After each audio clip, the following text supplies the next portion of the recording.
നമസ്കാരം. തദ്ദേശ തിരഞ്ഞെടുപ്പ് റിസൾട്ടുമായി ബന്ധപ്പെട്ട് കൂടുതൽ വിവരങ്ങൾ പുറത്തു വന്നുകൊണ്ടിരിക്കുകയാണ്. കോൺഗ്രസും BJPയും തമ്മിൽ നടത്തിയിട്ടുള്ള വോട്ട് കച്ചവടത്തിൻ്റെ കൂടുതൽ തെളിവുകൾ പുറത്തു വന്നുകൊണ്ടിരിക്കുകയാണ്. ഗ്രാമപഞ്ചായത്തുകളിലും അതുപോലെ ബ്ലോക്ക് പഞ്ചായത്തുകളിലുമൊക്കെ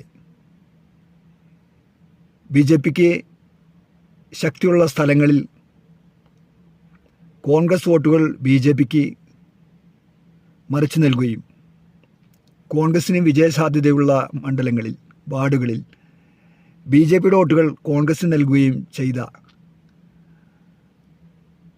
തീർത്തും ജനാധിപത്യ വിരുദ്ധമായ വോട്ട് കച്ചവടത്തിൻ്റെ കൂടുതൽ തെളിവുകൾ പുറത്തു വന്നിരിക്കുകയാണ്.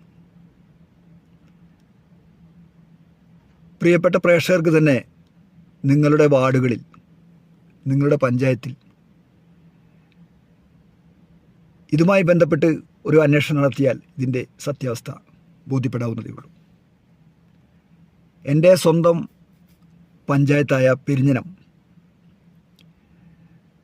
പഞ്ചായത്തിലെ 8-ാം വാർഡിൽ ഇപ്രാവശ്യം BJP സ്ഥാനാർത്ഥിയാണ് ജയിച്ചത്. അവർക്ക് കിട്ടിയ വോട്ട് BJPക്ക് കിട്ടിയത് 407 വോട്ട്. 2-ാം സ്ഥാനത്ത് വന്നിട്ടുള്ള LDF സ്ഥാനാർത്ഥിക്ക്